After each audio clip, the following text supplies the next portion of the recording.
What's going on, guys, and welcome back to another FPL video on the channel. And in today's one, we are looking at a game week 4 wildcard draft that does include Erling Haaland, Mohamed Salah and Bukayo Saka. So if you do like the sound of that one, smash a like on the video. And without further ado, let's waste no more time and let's get into it. Alright, so first things first, I do want to make it clear that I'm not personally using my wildcard this week, but I'm simply just showing you guys a team that I would build if I was going to use my wildcard in game week 4. So with that being said, let's get straight into it. In the goalkeeper spot, we've got Verbruggen from Brighton, and for the back three, we've got Rico Lewis, Trent Alexander-Arnold and Ezri Konsa. Now, first things first, I do want to speak about Verbruggen because this is actually a short-term pick just for game weeks 4 and 5. Yes, that's right, guys. I do plan to transfer him out, or I would plan to transfer him out in game week 6 for Raya. That would be the plan with this team, and I'll explain to you guys and show you guys the future transfer plans that we do have with this team after I've showed you guys the entire team. But yes, this would be one of the transfers we would make in game week 6.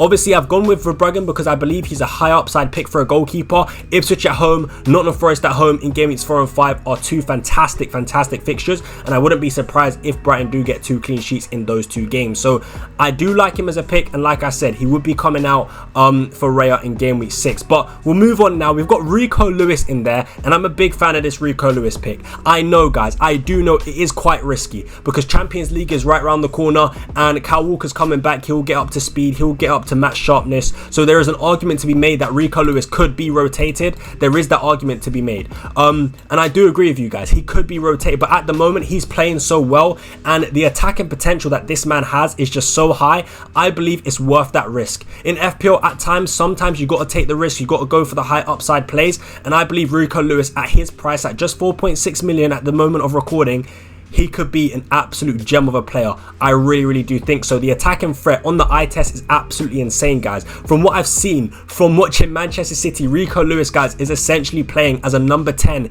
in possession. It's absolutely incredible. This man gets into the box so much. He's literally sitting there almost in a position that you would see Phil Foden in. Literally, right, he's either on the edge of the box or right inside the box. It's absolutely incredible. We saw against Ipswich in game week 2, Rico Lewis hitting the crossbar from a chance inside the box. To be honest, he should have scored that. We all know he should have scored that, but he hit the crossbar. And then in game week 3, although Man City conceded, he still managed to register an assist to Erling Haaland against West Ham away in game week 3. So we can see Rico Lewis, man. The attacking threat is there. So I think it's a great high upside pick, and I would definitely be taking that risk with Rico Lewis if I was wildcarding this week. And yes, there is the argument to be made, guys. The fixtures aren't necessarily great in the next 3. Brentford at home is a good fixture, but then in game weeks 5 and 6, it's Arsenal at home and then Newcastle away. But with Rico Lewis, it's more of a long-term pick, because in game week 7, my word, if this guy still starting games from game week 7 onwards, the fixtures are absolutely incredible, as you guys can see here. Fulham at home, Wolves away, Southampton at home,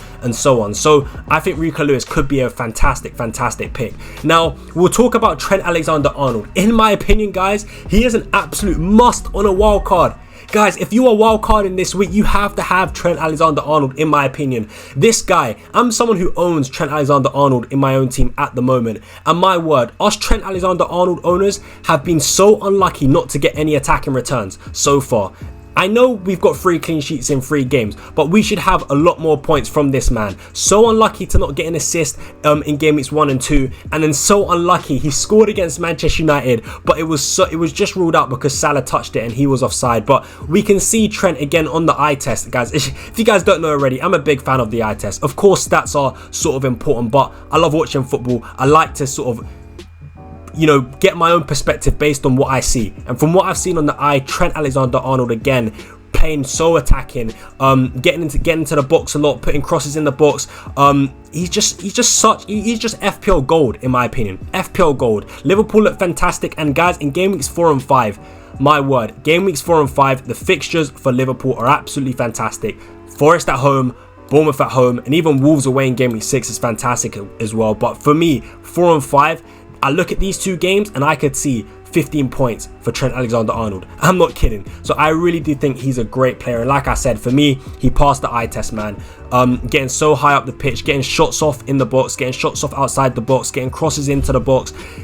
again, for me, he's just a must-have. I couldn't make it any clearer to you guys. But we've also got Ezri Konsa in there to finish off the defence. I like the run of fixtures that Aston Villa do have. And of course, they're going to be playing Champions League. So you might say that could affect their performances. They might not play as well because they might be tired from playing in Europe. But I do believe the fixtures are just simply too good to ignore with Aston Villa, which is why I'm going to go for Ezri Konsa. Everton at home is a great fixture. We've seen how poor Everton have started the season. So it's a great fixture for Ezri Konsa there. And then in game week 5, it's Wolves at home. And the game week 6, Ipswich away. Then Man United at home. Then Fulham away. Bournemouth at home. I think the fixtures are really, really good for Villa. So for me, I look at Ezri Konsa at 4.5 million. I think he's a great cheap option to have, which is why I would go for him. But yeah, that is the defense. Let's move on to the midfield now, guys. As you can see, we've got Mohamed Salah, Bukayo Saka, Eze, Rodgers and Minte. I like this midfield a lot, and this is the midfield I would be going for if I was going to wildcard in game week 4, guys. Of course, Mohamed Salah is an absolute no-brainer for me. He's an absolute no-brainer. Mohamed Salah is absolutely fantastic, and he has shown that this season. He's actually level on points with Haaland so far this season across the first 3 game weeks.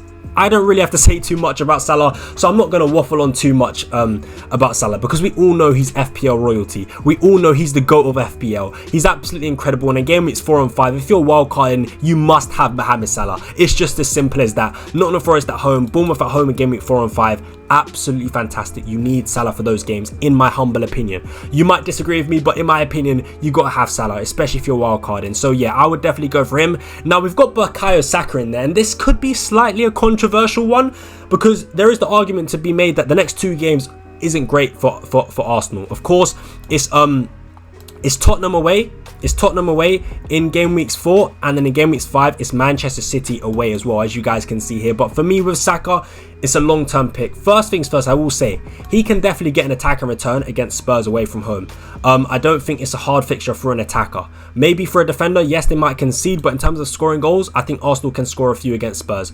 Man City away though, I'm not going to lie, I wouldn't be surprised if he does absolutely nothing in that game, because typically for Arsenal, they don't really score a lot of goals against Manchester City. So I wouldn't be surprised. But for me, like I said, for me with Saka, it's more of a long-term pick, because in game, if you don't put Saka in now, on this wild card, you're definitely going to want Saka in for game week 6, 7 and 8 when he's got Leicester at home, Southampton at home and Bournemouth away. So knowing that you'd want Saka back for these games, I think it's just best to just save yourself a transfer and start with him now.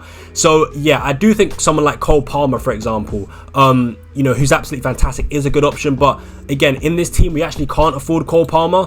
We cannot afford Cole Palmer. So I think it just makes sense to me to save a free transfer for yourself down the line and start with Bukayo Saka. So yeah, that's why I've gone for Bukayo Saka. You guys might disagree. You guys might think it's better to go with someone like Palmer because of the fixtures and then move to Saka. But I think you're saving yourself a free transfer. But if you're someone that, to be fair, if you are someone that has saved like 3 free transfers already, then maybe you've got that sort of flexibility already to sort of start with Palmer, then move on to Saka. At the end of the day, I don't know what everyone's personal team and personal situations are, but if I was wildcarding with my situation with only 2 free transfers, I would actually just start with Saka. I think I really would. So yeah, that's what I would do. Now I've gone for Eberechi Eze because I like him a lot. I like Eze a lot. I know it's only 1 return in 3 game weeks, but for me, Leicester at home in game week 4 is absolutely fantastic, and I think Eze is just a good, reliable FPL option. He's on penalties. He's a 90-minute man. And he's just so involved in the attacking build-up for Crystal Palace. And we saw it in game week 1, He scored against Brentford. It got wrongly disallowed. He was so close to getting an assist. It was ruled out for offside. We saw like him getting just so close, within touch and distance, to getting some FPL returns in game weeks 1. And then in game weeks 2, the same thing. He hit the crossbar from outside the box. He missed the one-on-one. Like, he's getting into really, really good positions. And that's what I love about Eze.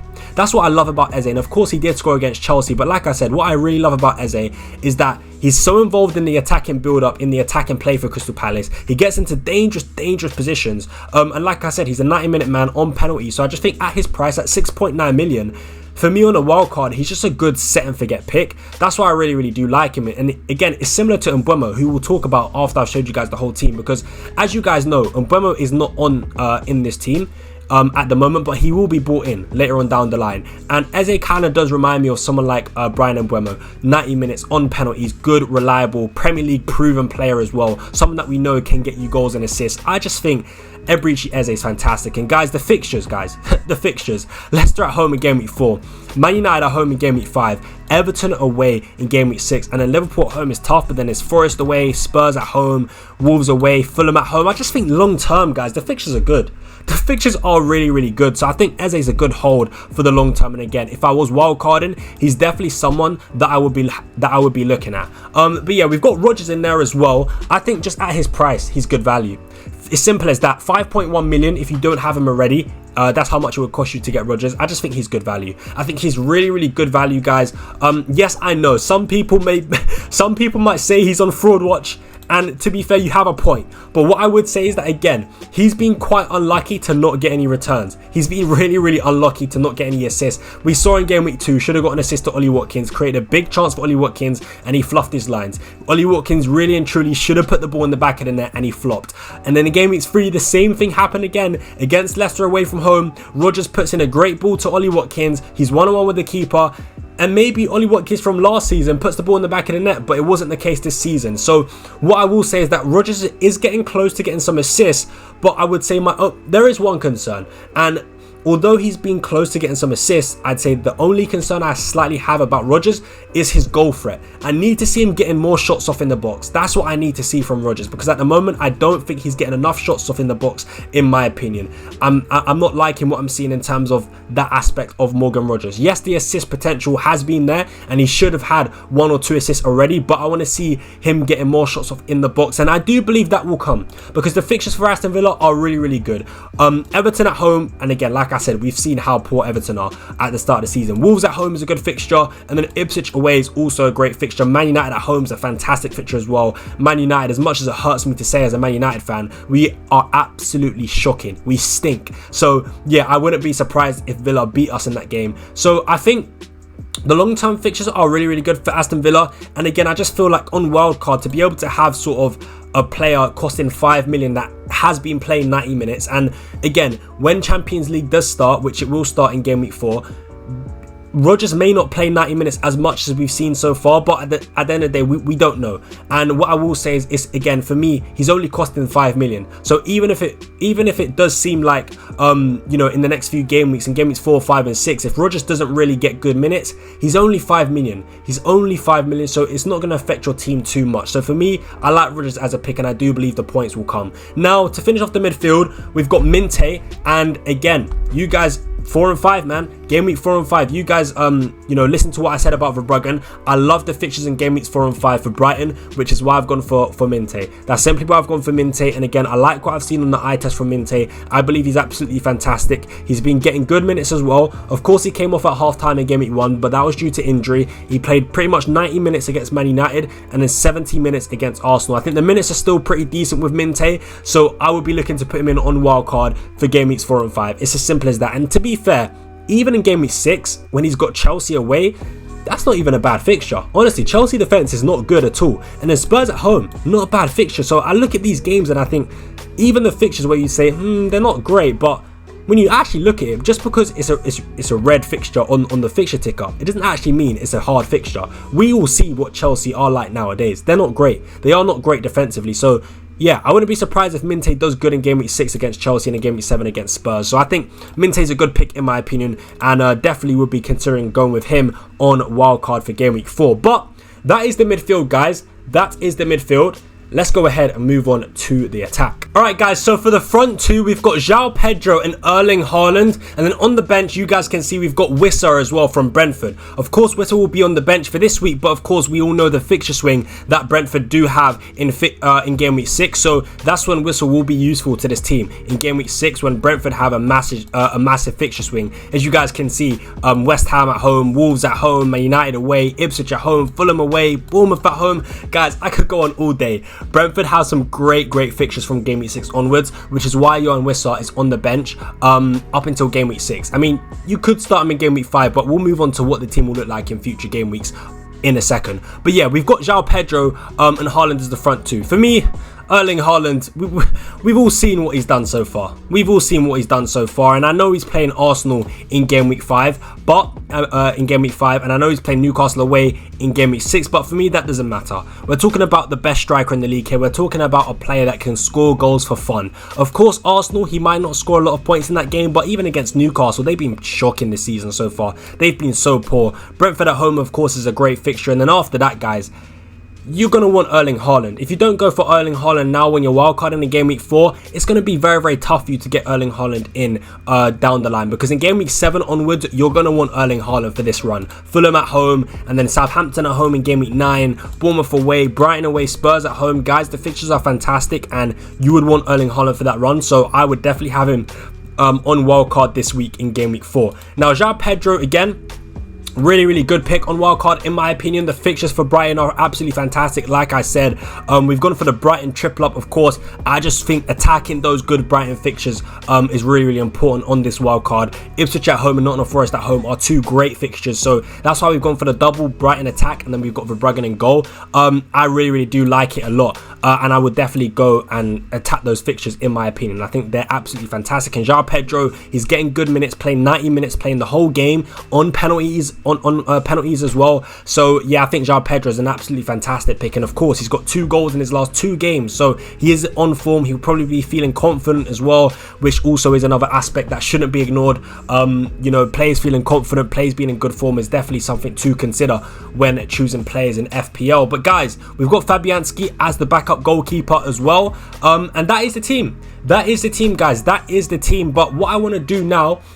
is show you guys what we're going to head over to planfpl.com, and I'm going to show you guys the transfers that you could make with this team, and I'll also show you guys what this team will look like in future game weeks for like the next 4 to 5 to 6 weeks. So yeah, let's get to it. Alright guys, so we are on planfpl.com, and we're going to have a look at the possible transfers we could make in the future with this team. Now, first things first, of course, this is what the team would look like for game week 4. As you guys have seen already, you guys can pick your captain. It's totally up to you. But yeah, we'll move on to game week 5 now. Now, one thing I do want to say is that I've actually saved 2 free transfers. So in my position, I'd already have 2 free transfers saved. You guys might have none. You could have 1. You could have 3. Again, I'm sorry guys, but I just can't accommodate for everyone, because everyone's got different situations with their team. Some people have used all their transfers, and some people have saved all their transfers. So yeah, I'm sorry, but yeah, it is what it is at the end of the day. So I'm just going to do it based off sort of my position with 2 free transfers. So yeah,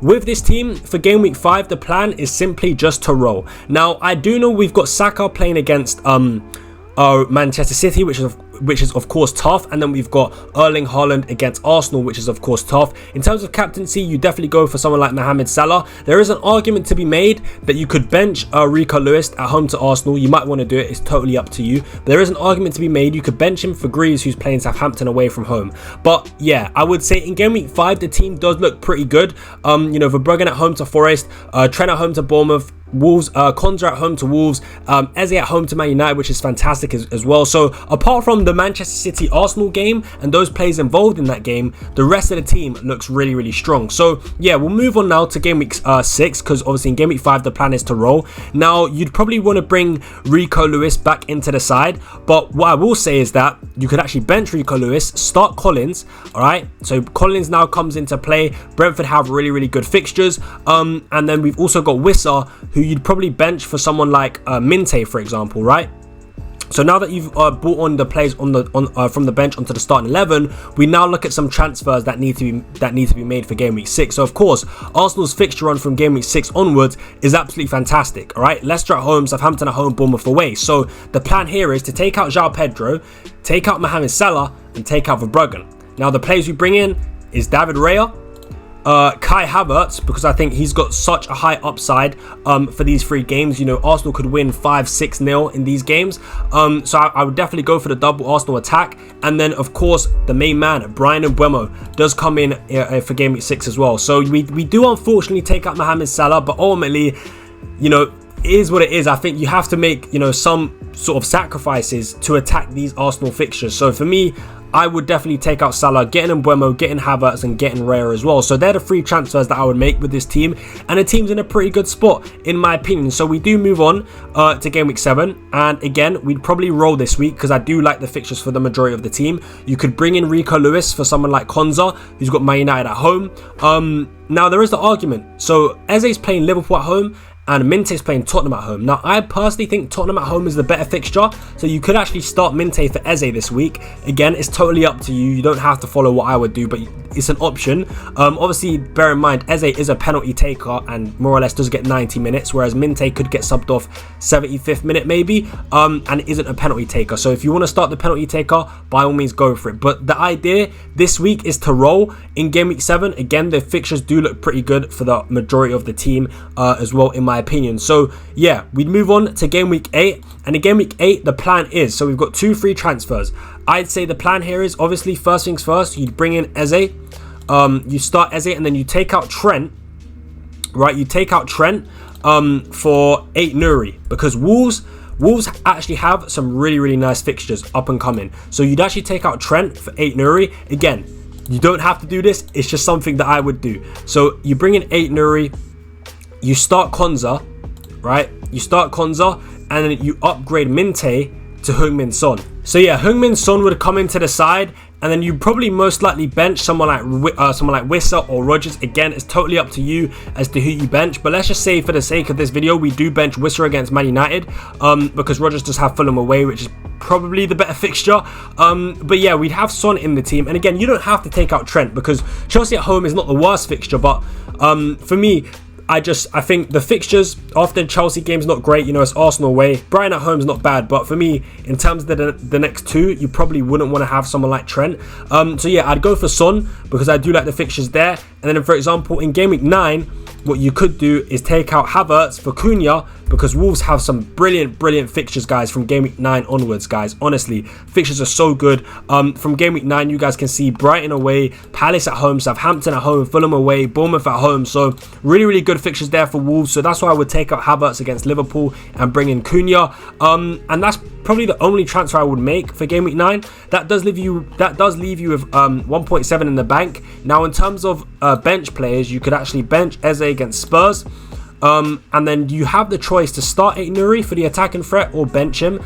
But given the defense all are playing at home against good opposition, against poor opposition, sorry, I would probably leave 8 Nuri on the bench, and this is how I would set up for game week 9. But yeah, I don't want to go on forever and ever, but that's just sort of an idea of what you guys could do. Again, you don't have to follow me. I'm not an expert, guys. I'm just simply a guy that loves to talk about FPL. So I am no expert. You don't have to follow what I do, but again, it's sort of something that I would consider doing if I was wildcarding in game week 4, and these are sort of the transfers that I would consider making. But yeah, that is going to be it for the video, guys. I really do hope you did enjoy the video. If you did enjoy the video, smash a big thumbs up. If you haven't already, subscribe to the channel as well. That would be greatly appreciated. And yeah, guys, I will catch you in the next one. But until then, I'm out. Peace.